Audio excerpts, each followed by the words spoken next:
bem-vindos e bem-vindas ao podcast do Gaia Coworking, GaiaCast. Estamos hoje aqui com o nosso amigo Thiago Dantas, que é empresário na cidade de Itajaí já há muitos anos, e também com o nosso esportista, atleta, Adelson Carneiro.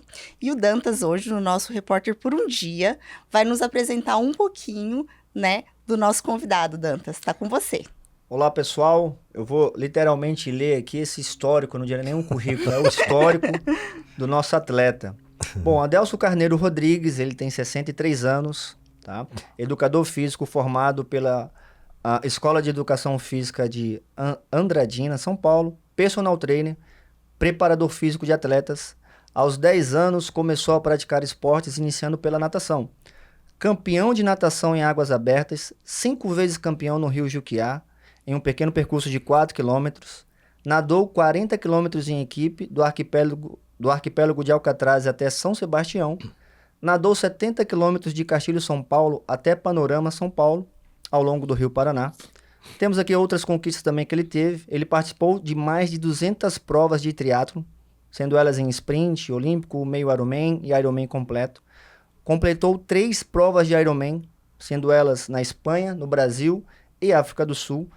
Correu 44 maratonas, já cansei só de falar, 44 maratonas, foi campeão 35 vezes em competições de aquatlon, ficando entre os 5 melhores atletas. Participou de 5 corridas de aventura, incluindo uma de 80 km solo, escalou o Monte Aconcagua, na Argentina, com 6.962 metros de altitude, atuou como chefe escoteiro e mergulhador, e também é escritor, autor dos livros Atraído pela Montanha e Meu Norte. Cumpriu seu sonho em um grande desafio, tornou-se o primeiro brasileiro a remar toda a costa do Brasil em um caiaque oceânico, do Oiapoque até o Chuí, concluindo essa jornada em 26 de março de 2023. Bem-vindo, esse é o nosso podcast começando agora. E dentre todas essas coisas, Adelson, se você pudesse se apresentar, você se apresentaria como? Olá, obrigado pela oportunidade. Sou Adelson Carneiro Rodrigues, professor de Educação Física e um pouquinho teimoso, na questão das expedições que eu tenho realizado aí praticamente há 23 anos, quando eu comecei na canoagem oceânica. E até esse período foi um período que eu fazia triatlon antes, 2003. E cansado de nadar, correr e pedalar, eu falei assim, não, agora eu vou fazer esportes diferentes, sem perder o foco, daquela questão do contato com a natureza e da parte física também espiritual. Isso é muito importante para a gente. Para mim, pelo menos.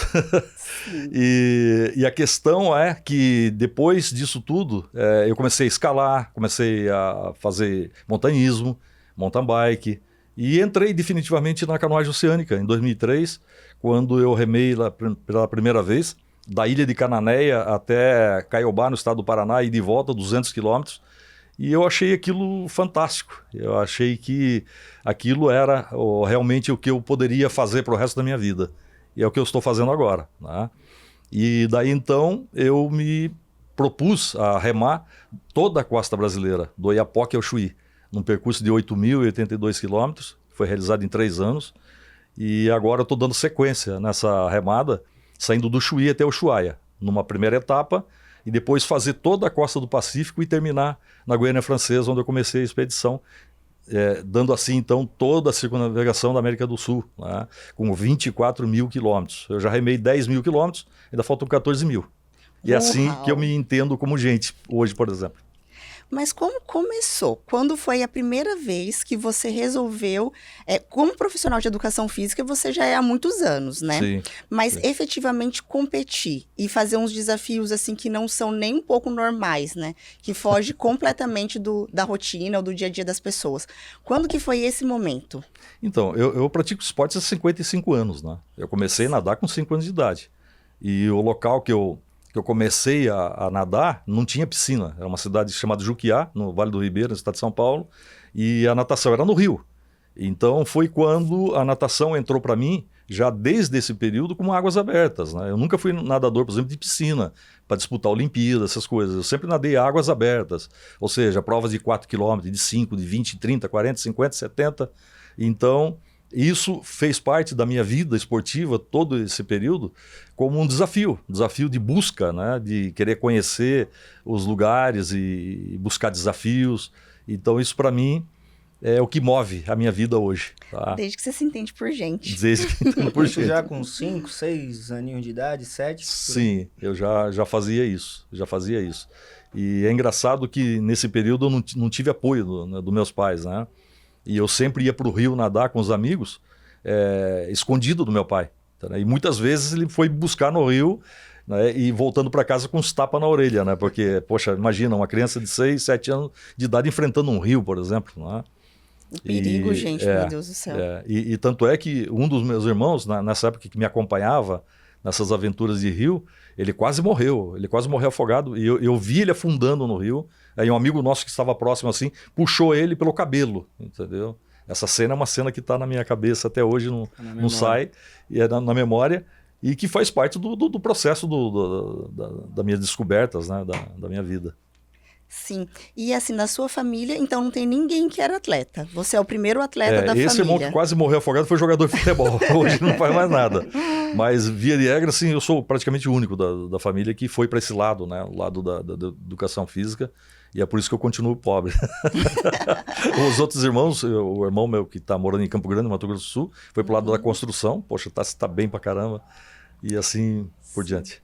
Como profissional de educação física, você atuava mais em escolas com crianças ou mais com atletas? Não, eu comecei com escola. Na verdade, todo professor de educação física começa com escola, né? Vai para a escola, depois da escola ele já não quer escola, ele quer ser professor de academia.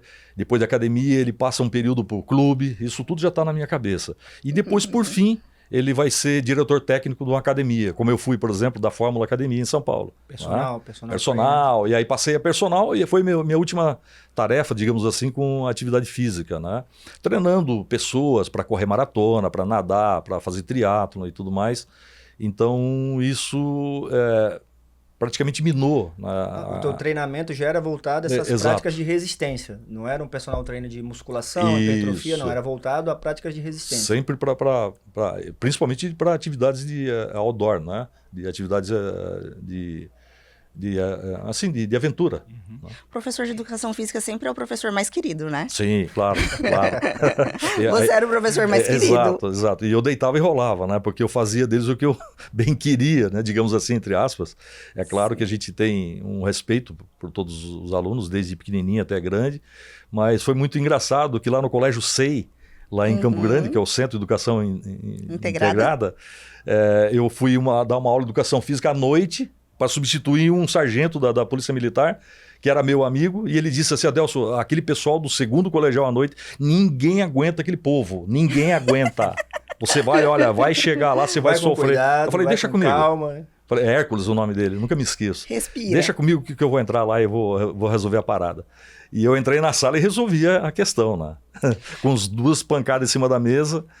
Sim, eu sinto muito que essa parte de educação física, ela é subestimada nas escolas. Sim. Porque a maioria dos colégios, ela coloca o profissional de educação física como uma disciplina complementar, um professor complementar, algo transversal.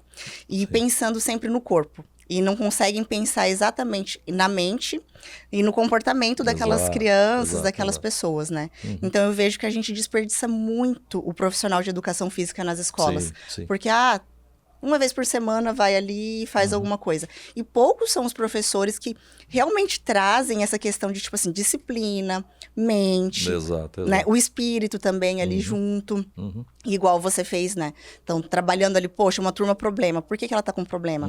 De repente, a mente, né, repercuta no corpo e o corpo na mente também. Claro. Acho que tem muito disso também, né? Sim, muito. E é por isso que 16 anos atrás eu entrei como chefe escoteiro, porque no escotismo eu pude apresentar tudo aquilo que eu gosto da atividade física para os meus escoteiros, entendeu? E há uma disciplina muito grande, né, nessa questão envolvida, além da educacional, que é fenomenal, né?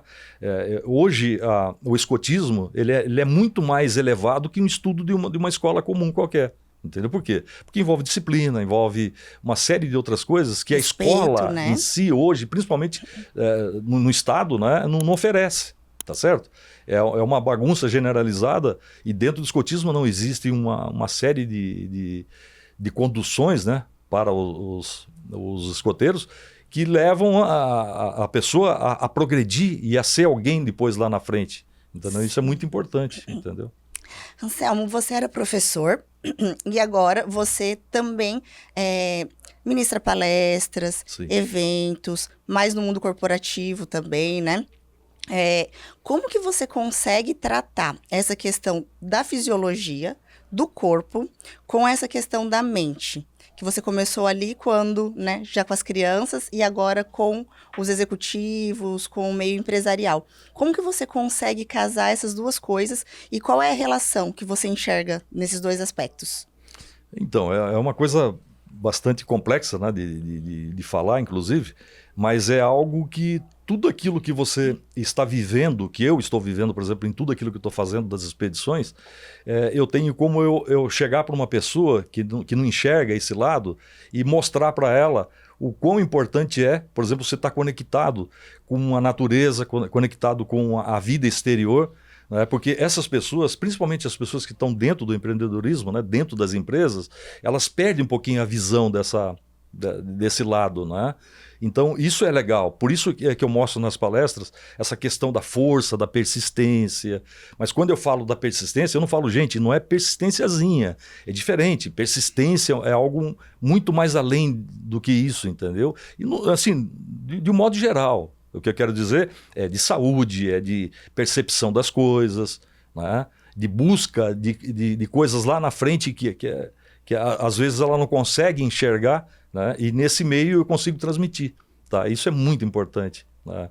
Principalmente para esse lado, né, empresarial.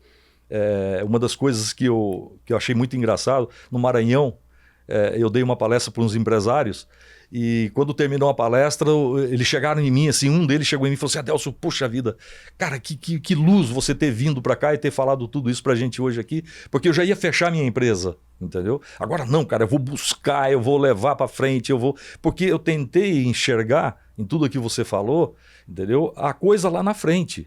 Entendeu? Um planejamento, por exemplo, quando você faz um planejamento de qualquer coisa na sua vida, que não seja só da empresa, você sempre busca o que no planejamento?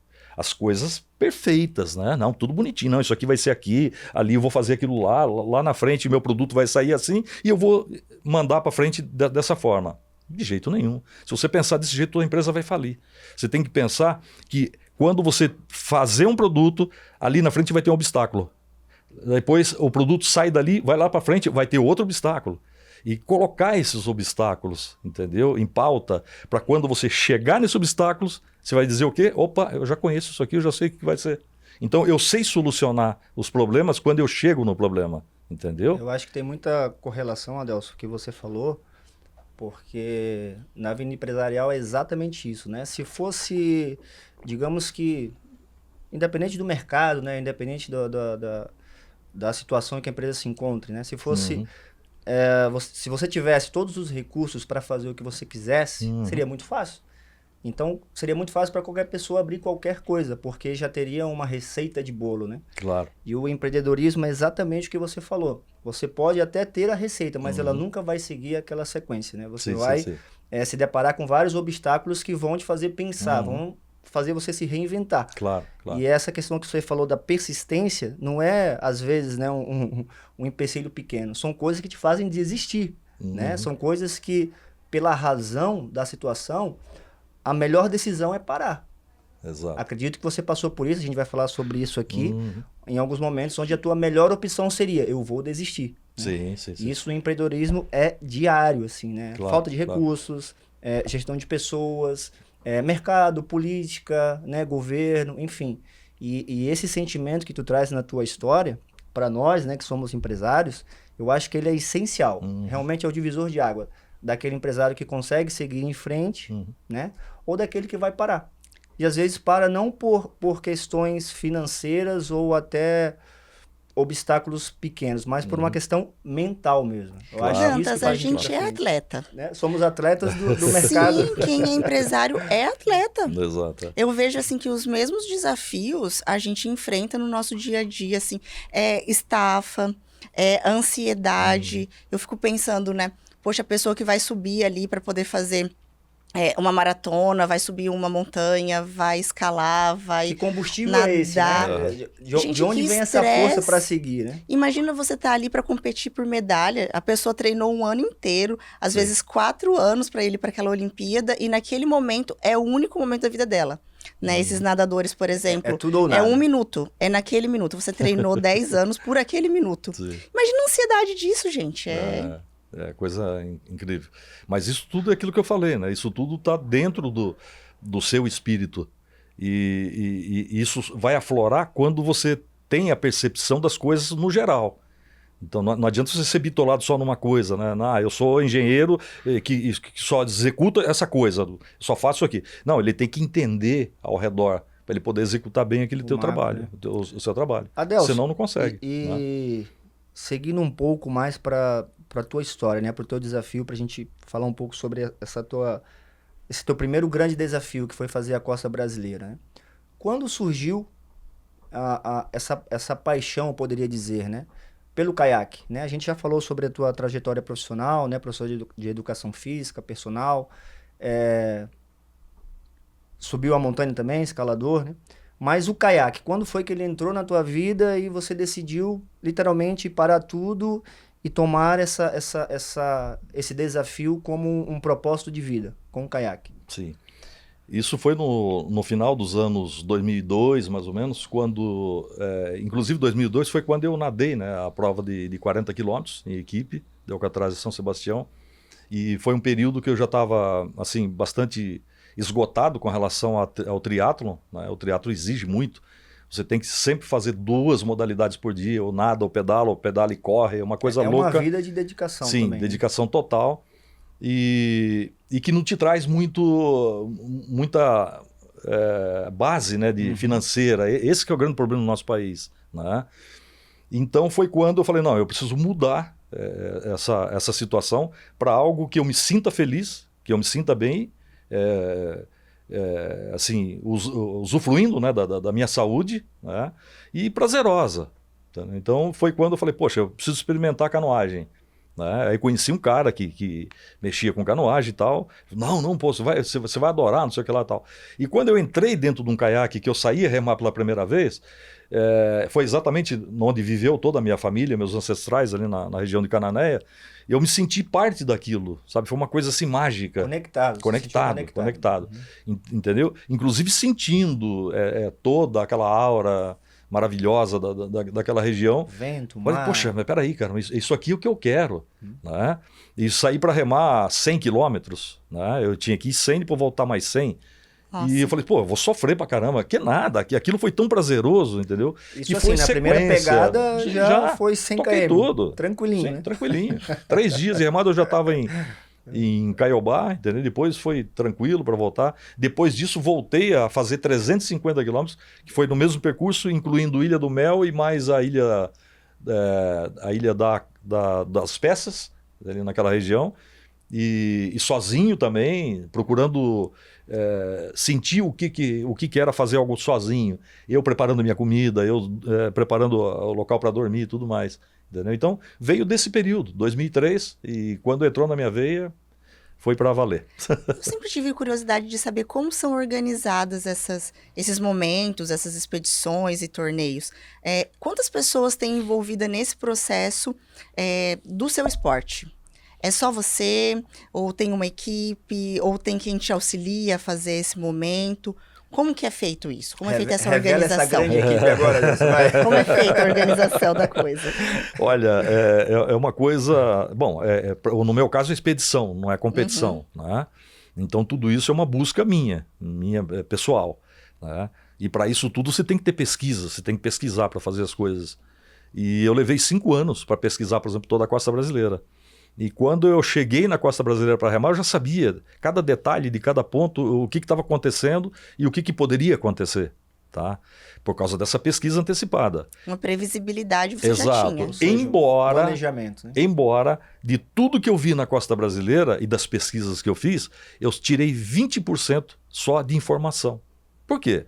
Nós vivemos num país que não se tem cultura literária. Isso que eu quero que as pessoas entendam. Porque uma vez eu falei que o Brasil não tinha cultura, aí reclamar, não, mas como não tem? Nós somos culto nisso, naquilo. Eu falei, claro, nós temos uma cultura variadíssima, né? Em todos os estados do Brasil. São 17 estados na costa brasileira, mas literária não. Esse que é o grande problema. Hoje você vai comprar um livro, por exemplo, custa 80, 90 reais. Um pai de família que quer sustentar 3, 4 filhos vai comprar em carne e não em livro. Você entendeu? Por quê? Porque essa opção não existe no país. Entendeu? E principalmente hoje, com o advento da internet, da coisa, aí que ninguém vai ler. Entendeu? Então, essa pesquisa foi feita pessoalmente, 5 anos, e os grandes apoios são de amigos.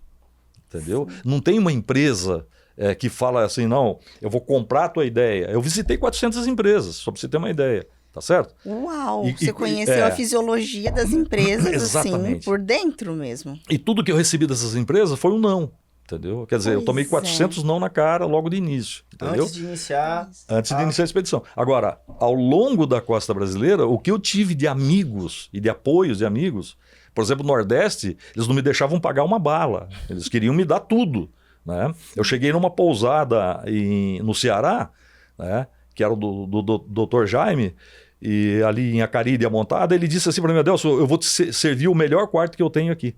Entendeu? Eu falei, doutor, não precisa, pode ser um quartinho qualquer, só para passar 2, 3 dias. Ele já queria que eu ficasse uma semana.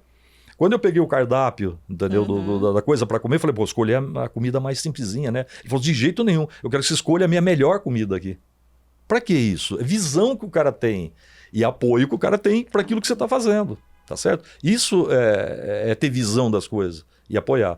Eu chego, por exemplo, em Itajaí, eu tenho apoio de quem? Eu tenho apoio do Dantas, eu tenho apoio da Proamar, da Suamar, entendeu? Que viu a necessidade, entendeu? De continuar, porque quando eu passei remando aqui, eles já me deram apoio, entendeu? A primeira vez. Né? Na primeira vez. Então, esses detalhes que faz a diferença. É que manter a expedição não é uma coisa barata, né? Não extremamente é uma coisa difícil. Exato. Tão simples assim. Mas, Dantas, como que você conheceu essa proposta, esse projeto? E como que a empresa conseguiu somar, aí, a Soamar, né? Mas como que vocês conseguiram fazer esse projeto dar essa guinada aqui em Santa Catarina também? Interessante. Então, a Suamar, como eu falei, ela é o braço civil da Marinha do Brasil, né? Então, em todo o Brasil, nas cidades, geralmente nas cidades litorâneas, você vai ter as Suamares, né? Existe uma convenção nacional que é a Suamar Brasil. Aqui na nossa região, existe a Suamar Vale do Itajaí, né? O meu sócio Marcelo Matias é o atual presidente e eu sou diretor de Relações Públicas. Quando o Adelso apontou, né, a Itajaí como destino, nós ficamos sabendo pela Marinha do Brasil, pela nossa delegacia aqui de Itajaí, onde a Marinha pediu para que eles dessem um apoio na recepção. Com isso, o nosso vice-presidente Marizia, né, que também nos deu bastante apoio na primeira estadia aqui do Adelso, ele foi recepcionar junto com a Marinha do Brasil o Adelso na chegada dele, né, no primeiro ponto aqui da jurisdição de Itajaí. E o Marizia falou, Dantas, ele fala o caiqueiro, né? Caiqueiro. Tem um caiqueiro aí, pô, muito interessante a história dele, vocês têm que conhecer. Eu falei, pô, Marizia, vamos junto, vamos apoiar, né? Eu, de cara, por questões pessoais, né, eu achei muito interessante, porque eu vibro com esse tipo de atitude, né? Eu moro aqui no Sul há 20 anos, mas eu sou um apaixonado pelo Brasil, eu sou natural de Rondônia, morei em Manaus, morei no Tocantins, meus parentes são... Minha mãe é goiana, meu pai né, minha mãe é goiana com tocantinense, meu pai é cearense, meus avós são do Maranhão. Então, assim, eu adoro o Brasil, né? E eu me apego a esse tipo de desafio, esse tipo de história. Aí eu achei muito interessante, falei, traz ele aqui, Marizia, vamos conhecer. E aí nós tivemos um primeiro encontro lá na antiga sede da Proamar. De cara eu já vibrei com a história dele, né? Eu me vejo nas histórias, né? Onde eu não posso ir, eu vejo as pessoas indo e eu vibro por elas, né? E aí ficou essa ligação, inicialmente pela Suamar, depois o Adelso seguiu viagem, o Marizia deu um apoio ainda, né, Adelso? Até Rio Grande, né, até terminar a costa brasileira. E o Adelso seguiu renovando esse desafio, que ele depois vai falar, né, do próximo desafio que ele tem pela frente. E ele está nesse momento de planejamento para iniciar a próxima jornada, e aí ele retornou. E como era uma história que tinha chamado a atenção da gente, né, eu acredito que o papel da Suamar é isso, é trazer histórias da comunidade civil que são relevantes como a do Adelson, que leva a bandeira da preservação ambiental, do meio ambiente, né? Leva a bandeira do Brasil, leva a bandeira da sustentabilidade. Então são desafios como esse que a Suamar tem o dever de apoiar, né? O dever de, dentro das nossas condições, dar total apoio. E aí nós abraçamos a causa. Ele voltou novamente, falei, não, vem para Itajaí, estamos aí esse desafio que ele falou, né? De tentar mostrar isso para as empresas. É algo que a gente também tem dado apoio através da Suamar, né? Pelas entradas que nós temos aí com alguns parceiros. É difícil, né? Tem sido difícil, mas respondendo a pergunta, né? É o dever da Suamar apoiar esse tipo de atitude, esse tipo de desafio, né? E aí foi isso que acabou casando, né? Com a disseminação da consciência, né?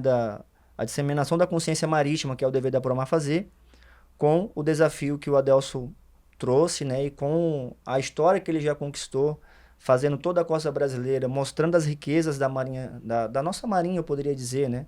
Mostrando as riquezas da nossa Amazônia Azul. Então não tinha como a Suamar não dar esse apoio para ele.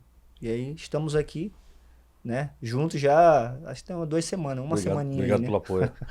Então, uma jornada longa ainda. Dantas, a gente estava aqui conversando sobre essa questão de dificuldade literária que nós temos, né? E nós realmente temos essa dificuldade no Brasil e como empresários também. Dificuldade literária e de entender os nossos direitos, os nossos deveres e a legislação mesmo. Eu sei que a nossa legislação, ela apoia as empresas, né, via redução tributária, que fazem essa questão do esporte, da cultura, do lazer, que fazem doações, né, nessa área e tudo. E a gente não tem muito conhecimento sobre isso. E eu me incluo nesse pacote também. Eu estou conversando aqui com vocês, eu estou me sentindo inspirada. E o legal da gente pensar é isso, né? A gente se inspirar com uma conversa. Quando a gente terminar aqui, eu quero dar uma lida sobre isso, de como a gente utilizar esses recursos que a nossa legislação permite que a gente tenha e que a gente faz mau uso. Ou uso nenhum, né? Na realidade, eu conheço bem poucas empresas que conseguem entender essa parte legislativa e conseguir aplicar ela ao esporte na sua empresa. Porque você ganha em marketing, você ganha com seus funcionários, né, com a sua equipe, você ganha em motivação, você ganha em tantas coisas e ainda reduz imposto. Eu queria entender mais como isso funciona. Eu vou aceitar isso como um desafio hoje. Eu acho que poderia chamar de um custo de oportunidade, né? Eu também não sei me aprofundar nesse tema, mas a depender, né, do porte da empresa, você tem vantagens ou não, né? E aí trazendo para a questão literal da coisa, né? Sem demagogia, assim, né? Eu digo a vantagem financeira até, né? Porque muitas vezes é um imposto que você já vai pagar, então você pode direcionar, né, para esse tipo de atividade. Óbvio, né? Como tudo no Brasil, vai ter burocracia, você vai ter que comprovar, você vai ter que provar que você está fazendo aquele tipo de doação, mas sim, existe. Não é tão difícil, né? Não é nada tão difícil, mas está muito ligado ao porte da empresa também, porque para algumas empresas vão fazer sentido, para outras não. Às vezes você tem, né, você está vinculado num porte empresarial não tão grande, então às vezes o seu apoio vai ser muito pequeno diante do benefício que você vai ter, acaba aqui empatando, né? Mas as grandes empresas que muitas vezes, eu diria, não só da parte filantrópica, mas tem capital, já tem uma reserva voltada para marketing, né? Voltada para esse tipo de apoio, que já faz parte do planejamento dela, aí sim, aí a nossa dificuldade tem sido em mostrar a história do Adelson, né? Mostrar esse custo de oportunidade, né? Esse valor agregado ao trabalho dele, com isso que você falou, divulgação e marketing, né? Tem tantas empresas aí que levam a bandeira do meio ambiente, da sustentabilidade, né? Da redução da emissão de carbono, transição energética, que é o que a gente vê hoje. E o trabalho do Adelson, além dessa parte da persistência, ele é 100% voltado à proteção do meio ambiente. Pode até falar, Adelson, na Argentina agora, né? Que quiseram... Sim, eu vou tocar nesse assunto. Né, ele vai abordar isso, quiseram exigir que tivesse uma embarcação acompanhando ele, ele disse que não, batalhou por isso e... Sim. Fala um pouco sobre isso, sobre essa exigência que te fizeram lá na Argentina. Bom, a minha expedição terminou no Chuí, agora ela já recomeçou esse ano, em setembro, né? Eu dei sequência do Chuí até o Ushuaia, na Argentina. Passei por todo o Uruguai já, pela costa do Uruguai, e entrei mais ou menos uns 700 quilômetros da Argentina também. Eu já entrei na Argentina com problema, só para vocês terem uma ideia, da questão da prefeitura naval deles. A marinha deles é a prefeitura naval. Tá?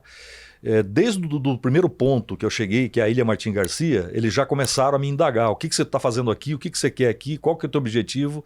Tá, isso para mim tudo normal. Eu acho que, óbvio, um estrangeiro vindo para o meu país, eu quero saber o que o cara quer fazer. Sim. Mas não ser taxativo como foram, por exemplo. Né? Do tipo, olha, aqui, se você for descer para tal lugar, você vai ter que ser acompanhado por um barco de apoio. Um barco a motor de apoio. E beleza, eu meio que ignorei esse tipo de coisa e fui para Tigre, tá? Na região ali de Buenos Aires. Para sair de Tigre e chegar até Buenos Aires, através ali do Yacht Clube Madeiro, tá? Eu já sofri outra taxação lá quando eu fui entrar no Porto Madeiro ali, que os caras falaram, pô, o que você está fazendo aqui? Aqui não é no lugar de você entrar. Entendeu? Eu falei, com que ordem você está entrando aqui? Eu falei assim, olha, eu tenho ordem da prefeitura e do meu projeto. Meu projeto é fazer toda a costa brasileira, né? Toda a América do Sul. E, não, mas aqui você tem que sair rapidinho, pode sair daqui, pode ser. Quer dizer, eu fui meio que tocado dali do Yacht Clube Madeiro, entendeu? Para não ter que passar ali, entendeu? Que era uma área proibida, digamos assim. Bom, eu voltei lá. Deixaram eu sair dali do mesmo local, porque eu tinha que sair do mesmo local para dar continuidade. Fui para La Plata. De La Plata eu fui ali para a região da Baía São Barombom. Eu fiz toda aquela região ali. Cheguei em Martiquita, onde eu parei agora atualmente, né? E para baixo, para Mar del Plata, eles não estão querendo mais que eu siga a expedição.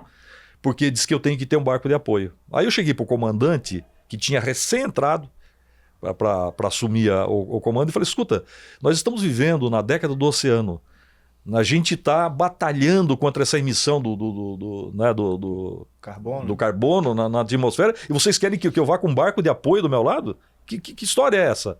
Aí eu percebi que ele baixou a bola e tal, e aí entrou num acordo de que eu teria que ter um telefone satelital. Falei, beleza, eu não tenho. Porque eu tenho um rastreador, esse rastreador me acompanha por satélite. E ele, pela tela, com o meu link, ele sabe onde eu tô. Ele sabe de que ponto eu saí, que horário que eu saí, que horário que eu cheguei. Mas não, ele fala assim, isso aqui não serve. Eu quero ouvir sua voz para saber onde você chegou Nossa, que burocracia, e como é que você está. Quer dizer, eles estavam tentando me cortar de todas as formas. Inviabilizar a expedição. Você entendeu? De forma que eu entendo isso como uma falta... assim, de estrutura deles. Eles não têm estrutura, entendeu? Para se caso acontecesse alguma coisa, entendeu? E me resgatar, por exemplo. Mas o meu rastreador, eu pago para que uma empresa, se for acionado o socorro, me resgatar, e não eles. E eles bateram na tecla que não, essa empresa não existe, que era eles que teriam que fazer o resgate. Entendeu? Eu acho que eles não têm estrutura nem conhecimento sobre a atividade. Exatamente. Nem sobre o esporte. Exatamente. Então, exatamente. tá todo mundo meio perdido naquilo ali. O cara, será que ele não sabe que eu já remei 10 mil quilômetros? Entendeu? Pois é. Eu não sou um besta que tô ali colocando um caiaquinho na água e tentando ir para baixo, de jeito nenhum. Entendeu? Eu sei o momento de entrar no mar, eu sei o momento de fazer a pesquisa, se tem corrente contra, se tem vento, se vai entrar temporal, se eu vou pegar onda alta. Tudo isso eu pesquiso antes. Eu não entro no mar de qualquer maneira, né? Talvez, Adelson, eu não sei se eles chegaram nesse nível, né? Eu fui militar também, servi a Marinha há alguns anos, e eu consigo entender um pouco da preocupação deles, não, né? Claro. Né? Exatamente esse ponto da né? segurança que você falou, porque no final das contas, se ocorrer alguma coisa, vai sobrar para a Marinha do Brasil prestar esse apoio. Mas o importante, né, até para quem estiver nos escutando, né, e assistindo, é exatamente que não é um qualquer, né? Não é alguém que não teve experiência, né? Existe uma experiência gigantesca, um planejamento, né, um estudo, um mapeamento dos pontos de socorro, condições mínimas. A Marinha ela se liga muito a isso, né? O Adelson vai sair em que condições, né? Toda manobra que nós vamos ter e que acontece em qualquer porto, você tem que ter um plano, né, escrito, com as condições mínimas, ou seja, se o vento estiver acima de tantos nós, maré de tantos metros, Adelso, segura, né? Claro. Não viaje nessas Sim, circunstâncias. sem dúvida. Mas isso é um conhecimento que você já tem. Então, às vezes, eles não têm essa visão, né? Eles não observaram essa tua bagagem e tenha tido esse primeiro atrito, né? Nessa primeira conversa. Claro, Mas claro, aí depois resolveu... Não, depois a situação ficou de que eu voltasse para o Brasil, né, e adquirisse esse aparelho, que é caríssimo, que até agora ainda não adquiri. Eu nem sabia da existência desse Exato. aparelho. Agora, Que é o telefone... satelital. Telefone satelital. Mas tem uma outra empresa agora de telefonia mundial aí que está tentando passar um serviço de telefonia por satélite para eu acionar em qualquer local do mundo, entendeu? Eu estou na espera disso aí. Tomara que desenvolva isso até julho, quando eu vou voltar para lá. A Argentina colocou isso como... como se você não resolver isso, ele não vai libera. deixar eu passar lá, entendeu? Entendi. E eu já remei praticamente 700 quilômetros da costa da Argentina, entendeu? Então, quer dizer, é um absurdo. Né? Você Se conhece tiver que algum impedir... outro atleta que tenha feito esse percurso uma mulher assim? fez. E na Argentina, ela conseguiu fazer isso de uma maneira tranquila fez, também? mas eles alegaram que foi antes da reforma que eles fizeram. E mudou a norma depois que ela passou. Entendeu? Eles também estão perdidos, provavelmente, né? Exato. E voltando agora aqui para o assunto empresarial, financeiro, de custos mesmo. Você tem 2 livros publicados e através desses livros, eles são formas de você também se manter durante esse percurso, durante essa viagem? Absolutamente. É muito engraçado que antes de eu lançar meu primeiro livro, que foi Atraído pela Montanha, foi a minha história da escalada da Aconcagua, eu disse assim comigo, falei, nossa, você é autor de livro, pô, que bacana, que legal. Vai vender ninguém sabe quem eu sou, cara. Eu estive no Pará, e eu conheci o Raul. O Raul é um amigo nosso lá do Pará, que é escritor. O Raul já escreveu 30 livros no Brasil. E ninguém sabe quem é o Raul, poxa. Você entendeu? Nós temos que tocar nesse ponto da realidade brasileira. Entendeu? Alguém tem que colocar o dedo nessa ferida, né? Sabe? É claro. Você entendeu? Ninguém sabe quem eu sou e ninguém sabe quem é Raul. Você entendeu? Não importa se você escreveu 10, 20, 30, 40 livros, 50, não importa. Entendeu? O que importa é que não há apoio. Na beira do Brasil, remando. Sim, entendeu? Então, tão doido remando de caiaque. Sim, se eu dependesse da venda dos meus livros, digamos assim, eu estava morto, entendeu? Sim. E, no entanto, eu não estou, por quê? Porque eu tenho os amigos que apoiam, é o caso do Dantas aqui em Itajaí. Né? Então, essa é uma grande realidade, entendeu? Cruel, né, digamos assim, de eu estar tentando levar a minha expedição para frente. Tá? E esse nome, Atraído pela Montanha, diz respeito ao momento que você sentiu, o momento que você tomou essa decisão? Sim. Como que foi isso? Sim. Foi uma coisa muito engraçada, porque quem me deu esse título para o meu livro foi o Vitor D'Alessio, né, junto com outro meu amigo, Renato Dutra. Eles são de uma empresa chamada Dialeto, é uma empresa de comunicação no Brasil, que escreveram vários livros já. E eu estava falando, né, sobre o fascínio de você chegar nos pés de uma montanha, como a Aconcagua, por exemplo. Quando eu cheguei, eu fiquei olhando aquilo tal, e a primeira reação minha foi chorar, entendeu? Chorar. Por causa da magnitude, ninguém entende o que é você chegar aos pés de uma montanha, meu. Você se sente um grãozinho de areia que está ali e aquela coisa colossal em cima de você. Você entendeu? Isso tem uma dimensão espiritual muito forte, exato, né? Exato. As montanhas têm, né? Porque envolve a montanha e o mar também, né? O mar também é a mesma coisa. Essa questão do sal, da maresia e tudo mais e tal. Então são esses momentos, esses pontos que me conectam com o universo e com a espiritualidade.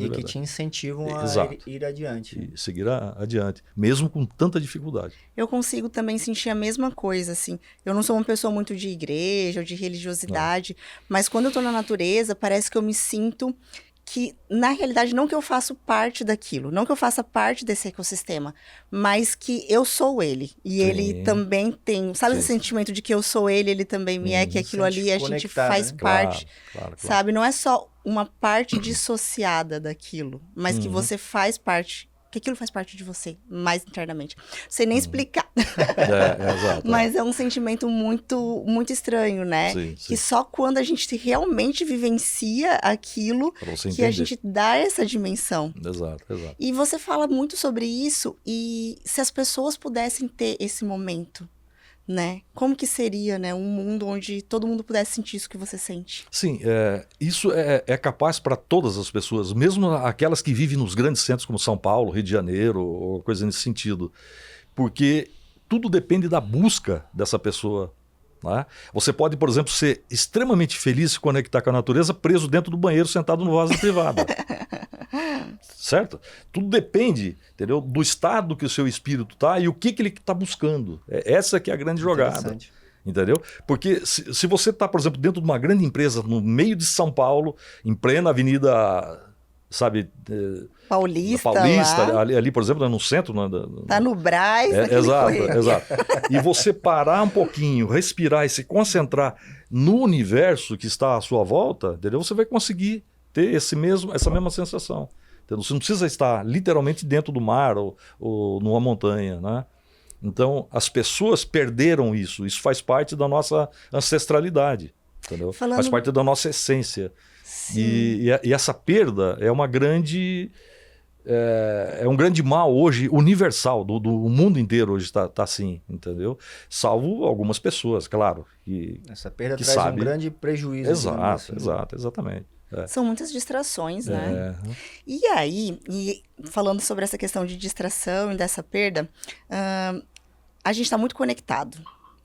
Rede social o Sim. tempo inteiro, é o WhatsApp. São tantas demandas que a gente se sente muito conectado, às vezes, com o exterior e pouco conectado com quem a gente é. Exato.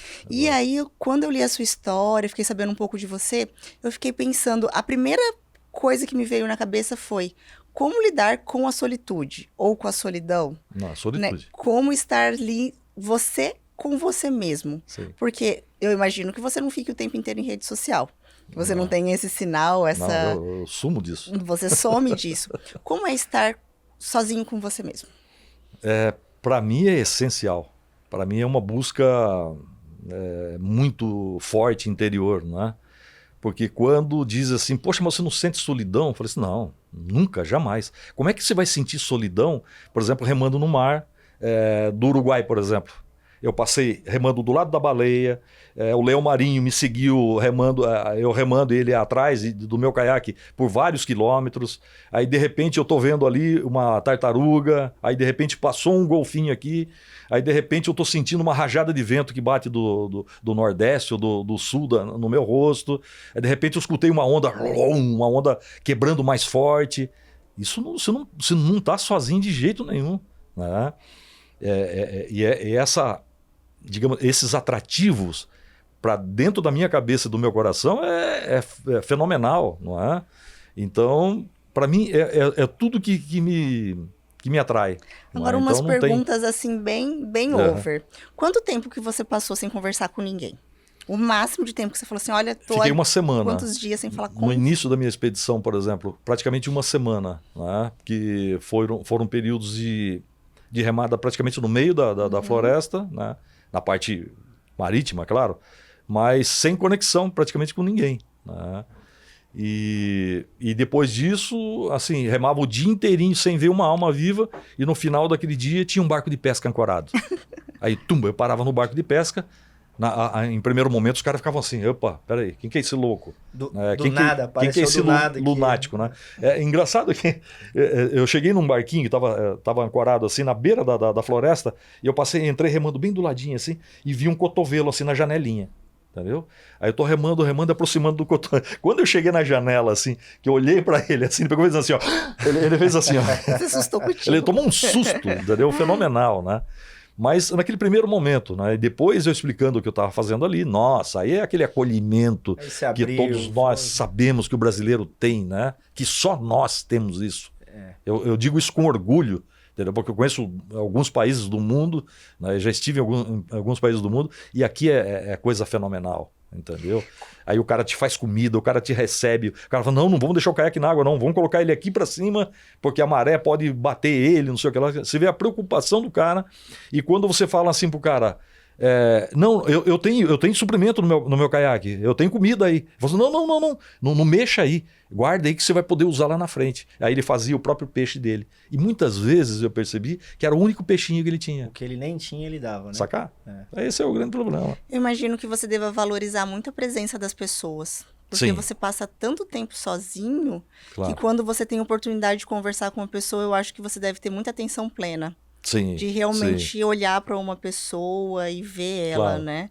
Porque só a solitude traz Aham. muito disso, né? E Quando a gente vê muita gente, a gente às vezes não dá tanto valor. Você falou uma coisa bem legal, que na minha chegada agora em Matiquita, que foi o último trecho que eu fui, eu fiz um contato com uma pessoa, que era uma remadora lá de stand-up e tal. Eu falei assim, eu vou te receber lá, tal. E eu tô chegando, assim, ela preparou uma equipezinha, com bandeirinha e tudo mais e tal, que eu desci do caiaque, que eu dei um abraço nela, entendeu? E ainda eu fiz uma montagem, assim, de música e tal. Eu recebi 10 mil visualizações naquilo e tantos comentários, entendeu? Porque foi um abraço tão sincero e tão Real, verdadeiro, né? verdadeiro, cara, que foi uma coisa inacreditável. Depois eu te mostro aqui. Muito como é que legal. é. Então, engraçado você ter dito isso, que era a segunda pergunta que eu ia te fazer sobre, né? Você conheceu muita gente, muitas histórias. Nesse percurso, qual história, assim, de uma pessoa aleatória que você não sabia que ia encontrar, ou que você teve a oportunidade de conversar, que te marcou e que você leva essa pessoa junto com você? Eu levo praticamente 3 mil pessoas da costa brasileira junto comigo, mas as especiais, existem sim, é claro, as especiais. Uma conexão diferenciada. Eu né? tenho uma conexão, por exemplo, com um casal, que é o Bodinho e Dona Maria Helena, lá do estado ainda do Pará, no início lá praticamente da expedição, que eu cheguei na beirinha da praia assim, eu vi um casebrezinho de madeira assim, aí eu puxei o caiaque mais para cima e vi que tinha uma varandinha e dava para armar uma rede. Falei, não, é aqui que eu vou passar a noite. Né? E no finalzinho daquela tarde, ainda não estava escuro, vinha vindo um casal assim, eles pararam, curioso. Aí, o que você está fazendo aqui? Não, eu expliquei para eles, tal. Não, mas aqui você não vai ficar. Você vai ficar lá na minha casa. Vai ficar na minha casa. Falei, não precisa. Aqui tá bem, eu passo a noite. Amanhã cedo eu já vou embora e tal, né? Ah, mas não teve jeito. O cara foi para lá, veio com 5, 6 pessoas, levaram meu caiaque no braço, levaram para casa do cara. A mulher, Dona Maria Helena, começou a preparar uma comida para mim lá e tal, né? E passei o dia seguinte que eu ia embora, falei, não, vou ficar aqui. Fiquei mais um dia. Ou seja, 24 horas, fiquei 48 horas na casa do casal. Quando eu fui embora no dia seguinte, que eles foram me levar lá na praia, despedir de mim, né, os dois estavam em pranto, chorando, entendeu? Isso tá aqui, cara, tá dentro do meu coração e é algo que, poxa vida, você vê o quanto, né, todos nós somos benéficos para o próximo, basta a gente querer. Entendeu? É isso que eu falo nas palestras. Por que o ser que mora lá em cima, no norte do Brasil, ele te recebe com os braços abertos e te oferece o que não tem, e os caras que vivem no sudeste do Brasil, nos grandes centros, por exemplo, te viram as costas. E olha a ironia da coisa. O cara é engenheiro, é advogado, é médico, e lá de cima, o que o cara é? Não é nada. Assim, referente ele a... não é nada, mas tem tudo. Né? Mas tem tudo. Sim, entendeu? Então, isso é uma coisa que me marcou muito e que eu levo pro resto da minha vida. Talvez eles não tenham tantas amarras de ser quem se é, né? Às vezes a gente é muito amarrado, tipo, eu tenho que me comportar em tal maneira, fazer tal coisa. E talvez quando você não tem tantas preocupações financeiras, você fala, Exato. é o que vai ser. Exatamente. Anselmo, e questão de medo? Assim, qual o medo que você já passou...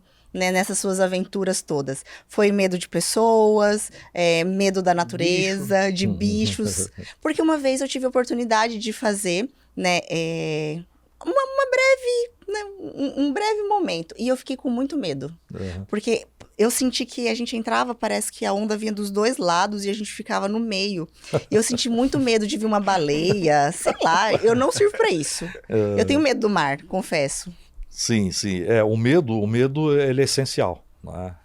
O medo controlado, não é aquele medo de pânico. Tá? Eu não tenho medo de pânico, eu tenho medo controlado. O medo controlado é quando você pesquisa para fazer determinada coisa e você consegue os bons resultados para executar aquilo. Aí você faz, você tem medo, mas está sob controle. Por exemplo, na segunda noite minha foi dormir do lado da Guiana Francesa, do lado do território francês, e o local era infestado de animais ferozes, como onça, por exemplo. Tá? Jacaré, sucuri? Jacaré, sucuri, tudo quanto é bicho grande, de forte, que pode te matar. Digamos, pode te matar. Mas não. É o contrário. Foi o momento e o local que eu me senti mais seguro em toda a expedição. Aí as pessoas falam, pô, mas você é louco? Você tá dormindo com uma onça, por exemplo? Eu tirei foto dela, vocês vão ver na palestra, a patinha dela e tudo mais lá e tal. Mas eles estavam ali ao meu redor me dando cobertura. Entendeu? Porque nenhum outro animal podia chegar ali, por exemplo, numa onça e querer atacar a onça para poder me pegar, na é verdade. Agora, acredite, quando eu estava na Ilha Ganhoão, já lá no outro estado do norte lá, eu escutei um barulho de um motor de barco atrás, falei, caramba, barulho de motor. Aí dei uma olhada para trás, vinha vindo um barquinho longe, eu tô remando, e esse barulho foi aumentando no meu ouvido. Quando eu dei conta, que eu olhei aqui no meu ombro aqui, a proa do barco estava aqui no meu ombro. Já eu peguei e fiz isso aqui, ó, puxei o caiaque pro lado e esquivei aqui, ele passou. Aí eu disse um palavrão daqueles bem bacana, ele pegou, deu uma volta e falei, bom, agora ele vai passar em cima de mim. Entendeu? Sabe o que ele falou para mim? Eu não te vi. Perceba só a sacanagem que o cara quis fazer. Ele quis passar perto de mim para ver eu virar, para ver a onda pegar em mim, alguma coisa nesse sentido aí. Essa foi a intenção dele, você entendeu? E aí disse que não me vi, falei, bom, tudo bem, você não me viu em cima, o meu caiaque tá aqui, a proa tá aqui, você não me viu. Mas você já vinha me vendo lá de longe. E ele já vinha matutando o que fazer. Quer dizer, é o ser humano. É que o bicho homem é mais malicioso do que um animal muito mais selvagem. malicioso, muito mais perigoso. Entendeu? Essa é a grande verdade. E já teve algum momento, ainda com referência a isso, que você pensou assim, agora já foi. Já deu, acho que não vai ter jeito pra mim. Absolutamente. Como se fosse uma tempestade ou algo do tipo que você falou assim, ixi. Não, absolutamente. Acho que já era. Eu tive no 7º, 8º dia de remada, eu remei 10 horas e o local que eu predeterminei para passar a noite não era adequado, era no meio da lama. E eu falei assim, não, eu vou entrar no caiaque e vou remar a noite toda. Na hora que clarear o dia, eu tô olhando aqui para o GPS, eu tô acompanhando, eu vou ver onde que eu vou estar, tá certo? Porque tem as correntes, aquela coisa toda e tal. O clima estava bom, não tinha tempestade, não tinha vento forte. E eu tô remando e as ondas subindo, amplitude de maré naquela região é de 8 metros. Escuridão, no meio da escuridão. na costa do Amazonas. Pará, já tava eu não no tenho Pará. cabeça Pará. pra isso, meu Deus Não, do eu céu. tava no Amapá ainda. Não. Amapá, né? É. E uma onda, eu calculei uma onda de 3 metros para fazer aquilo que ela fez em mim, ela me jogou fora do caiaque. Eu saí cuspido dentro do caiaque, entendeu? E o caiaque, para quem conhece o caiaque, sabe que a gente fica preso ali dentro, não sai de qualquer jeito. E eu fui cuspido dentro do caiaque. Eu agarrei o caiaque, Conseguiu abracei o segurar caiaque, ele, né? entendeu? E dominei a situação. Quando eu olho para o céu, assim, tava uma lua linda, maravilhosa. Eu falei, caramba, que presente do universo. Que presente. Eu sou um cara privilegiado. Comecei a falar para mim mesmo, entendeu? E ali, as ondas batendo e eu agarrado no caiaque. Falei assim, pô, isso aqui é um presente de Deus. Quem que vai ter uma oportunidade no mundo de fazer isso? A sensação de que valeria a pena, né? Minha vida valeu a pena Exato. agora. Depois de 2 horas e meia agarrado no caiaque, a maré baixou, diminuiu, eu entrei no caiaque e fui remando até um barquinho de pesca que estava ancorado, com as luzinhas piscando assim. À noite. Então o que acontece? Se você não tem a plena consciência desse planejamento, que eu coloquei no meu planejamento acontecer isso, eu teria morrido. Exatamente. Eu não estaria aqui para contar a história para vocês. E como que a sua família te acompanha?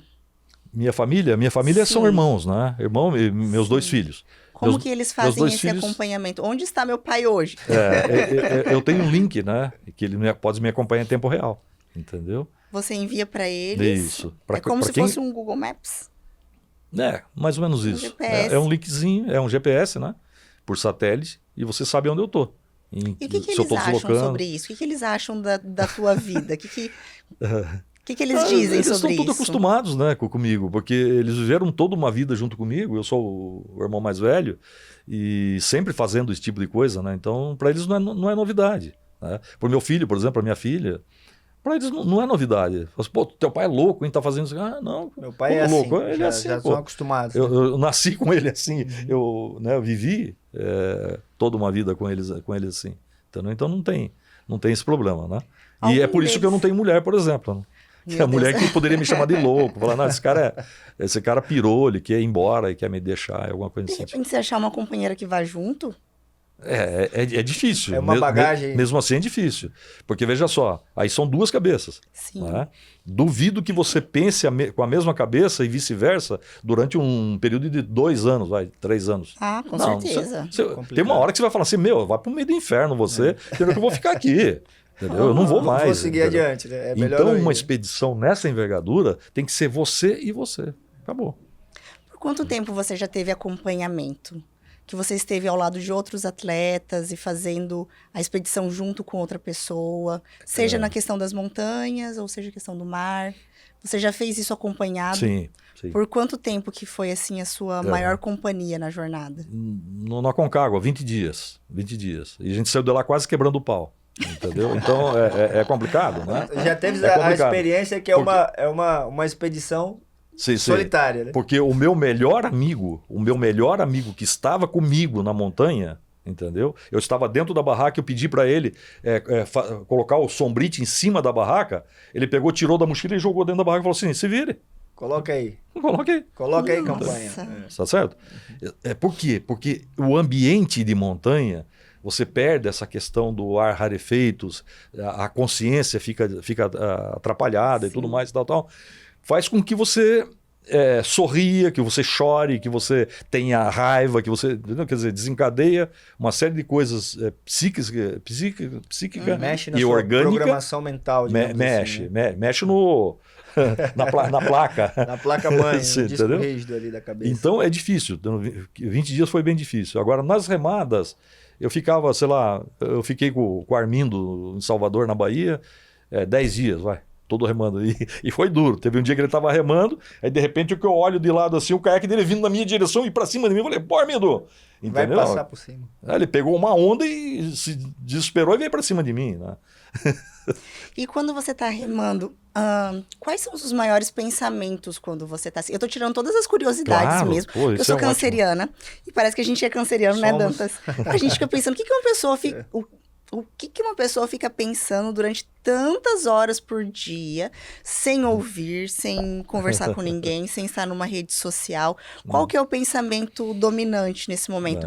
É a questão da natureza, técnica, esse mar, ou o tempo, ou o clima, ou sua cabeça vai assim, meditação adiante, transcende, como que é isso? Meditação total, transcendência total. Eu prefiro, nesse Dantas, momento... eu também vou pedir para ti. Eu prefiro, nesse momento, esquecer de tudo, que existe rede social, que existe algo externo. Não, eu me concentro em mim, entendeu? No meu próprio ser e vou seguindo. E isso, para mim, é fundamental. Né? Então, você já se machucou? Não, absolutamente. Essa questão absolutamente. de a dor nas costas? Não, nunca tive nada disso. Inclusive, eu estava até comentando com o Dantas, falei, cara, eu remo 14 horas, saio do caiaque, tudo bem, é claro, dá um desconfortinho, mas de repente eu já estou inteiro de novo. Entendeu? Coisa de 20 minutos. Imagino como deve ser as costas de quem passa um dia fazendo isso. Nós somos adaptáveis. O ser humano é um bicho terrível. Né? Se adapta ao gelo, se adapta ao calor, se adapta a tudo. Entendeu? Então, é complicado. Então, agora a gente indo para a nossa fase final. Aí eu vou perguntar para o Dantas como que uma empresa poderia fazer para ajudar? E quais são as vantagens que você sente com relação a isso, que você incentivaria os nossos amigos que são donos de empresa ou são gerentes, pessoas que realmente podem fazer a diferença na vida de um atleta. Como fazer isso e quais são as vantagens que uma empresa e uma equipe podem ter? Legal. Como ajudar primeiramente, né? Não, eu vou começar pelas vantagens. Né? Aquilo que a gente não consegue fazer, nós podemos incentivar outros a fazer por nós, eu diria, né? O que o Adelson traz para qualquer empresa um exemplo, como já foi falado aqui, de persistência, de resiliência. Eu não falo só para os empresários, né? É uma história de vida que você pode trazer até para os seus colaboradores, para os seus funcionários. E isso vai fazer uma diferença brutal, né, no dia a dia da empresa. Na gestão de pessoas, no planejamento, né, operacional, financeiro, enfim. Essa questão da resiliência, da persistência, né? Isso trazendo para o lado mais emocional da coisa, né? Agora, como empresa, né, na parte de incentivo, né, daquilo que a gente não pode fazer, como eu vinha falando, eu acho que isso só abrilhanta você ter a sua imagem, né, relacionada a esse tipo de projeto, a esse tipo de consciência, né, a esse tipo de atitude.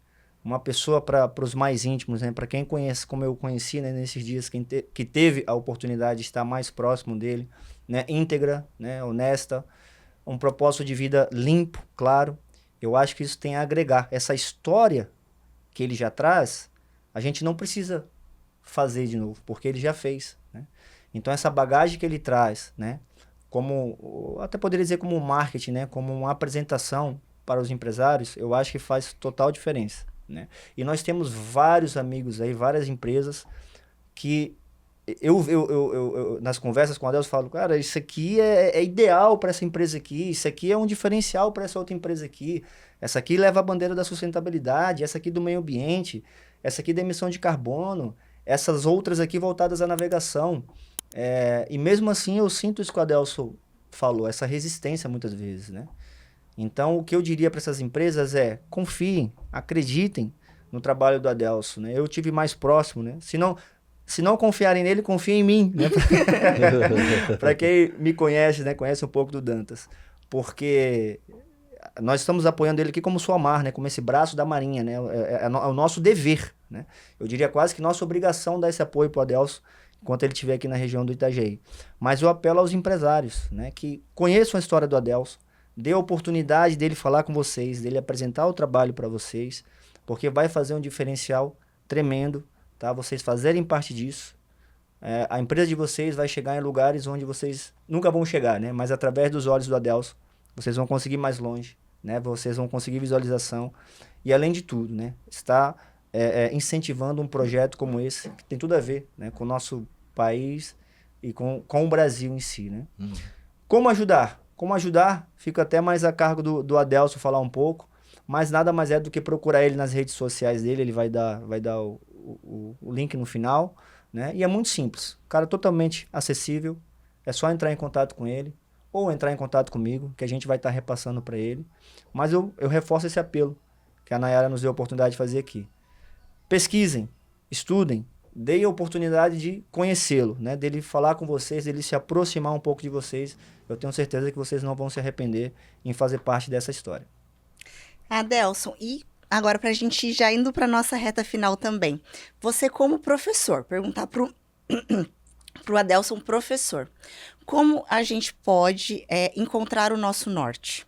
Eu vi que o seu livro chama, né, tem essa temática, o norte, e você encontrou o seu norte, porque conversando com você a gente viu o quanto você é feliz e realizado, apesar de tantas coisas, né, que aconteceram nessa jornada e continuam acontecendo, você não se manteve, aliás, você se manteve nessa missão, você se manteve com o seu foco. Posicionado. Mas a gente tem muitas vezes essa dificuldade, né, e principalmente como empresários. Como a gente mantém o nosso norte? E, aliás, como que a gente define, como a gente entende qual é o nosso norte de vida?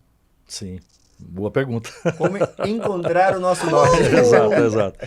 Existe uma pequena palavrinha que é o tema da minha palestra: foco e persistência.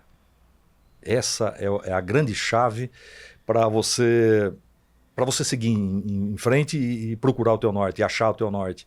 Quer dizer, não que eu já tenha achado o meu norte, não é isso, mas eu estou em busca e eu acredito que estou bem perto dele, né? E a outra questão também é a resiliência, né? O que é ser resiliente? Resiliente é você tomar uma paulada na cabeça e ser taxado, entendeu? E sorrir para isso tudo, entendeu? É difícil, gente, é muito difícil. Porque quando você está inserido dentro desse processo, você fala assim, caramba, meu, é muito difícil isso. Né? Como é que ele consegue falar isso bem? Como é que ele consegue seguir e fazer o que ele está fazendo se é muito difícil? Aí vai depender da pessoa. Tá? Se desprender das coisas que estão ao redor. Isso é muito importante. Por isso que eu digo que quando eu estou remando, por exemplo, desconecto das coisas que estão externas. Né? Porque eu estando comigo, essa minha busca é muito mais fácil para chegar no meu norte. Entendeu? Nossa, até me arrepiei. Então, de repente, a gente se desconectar um pouco das Exato. coisas do mundo Claro, para poder claro. encontrar. É aquilo que eu disse no início da conversa. Você pode fazer isso no banheiro, sentado no vaso. Você entendeu? Isso Sim. depende muito de você, Diz entendeu? Do seu propósito. Não Diz é? o Rock Balboa, né? Não é sobre o quanto você bate, mas o quanto você apanha Exato. e continua em pé. Né? Exatamente. Continua seguindo. Exatamente. Isso é resiliência. É resiliência. Não é? Força. Então, força, né? Força mental e buscar sempre, sempre. Mesmo tomando pancada de todas as formas. Eu voltei para o Brasil para resolver o meu problema da expedição, disseram assim, poxa, mas você já abandonou a expedição? Eu falei, imagina, pelo amor de Deus, é o contrário. Eu vou voltar para a expedição com muito mais força, muito mais gana. Por quê? Porque eu adquiri uma experiência do que envolveu essa minha volta. E eu vou buscar ela agora, entendeu? E vai a conseguir. todo custo. Eu não tenho dúvida. Quando a gente chegar lá, e o lá já não é mais lá, é em outro lugar, né? Exato. A minha casa. Eu falei pra ele, vai terminar a América Latina, aí o bichinho vai picar e ele vai dizer, América do Norte. Só aí sei. começa. Isso é o Todo futuro. dia é um norte diferente. Isso é o futuro. Mas vamos focar nesse, né? Eu passo acho de que cada vez. a vivência do presente é fenomenal. Sabe, é o que você tem que fazer. É buscar o agora. Não é? O que passou, passou. E o que vem no futuro você não sabe ainda. Então não nos pertence. Não é? A vida é como um trem. E ele só vai. Ele não volta. Entendeu? E é por isso que você tem que buscar a melhora do seu melhor nesse exato momento agora. Porque depois você não sabe mais o que vai acontecer. E a vida também é como um rio, né? Que você nunca vai tocar a mesma água duas vezes. Ele só vai embora, só vai embora. Ai, que honra, que gostoso ouvir isso. Deixa fluir. Né? Agora, pra gente finalizar mesmo. E uma outra coisa que eu acho muito interessante, desculpe até te cortar, capaz.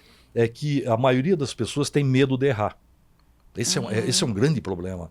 Sim. E o erro induz o quê? O aprendizado. Você só vai aprender se você errar. Agora, você não pode ficar batendo no mesmo erro, é diferente, tá certo? Então, Paulo Leminski, nosso grande Paulo Leminski, dizia: eu nunca cometo o mesmo erro duas vezes. Eu já cometo 2, 3, 4, 5, 6. Até esse erro entender que só o erro tem vez.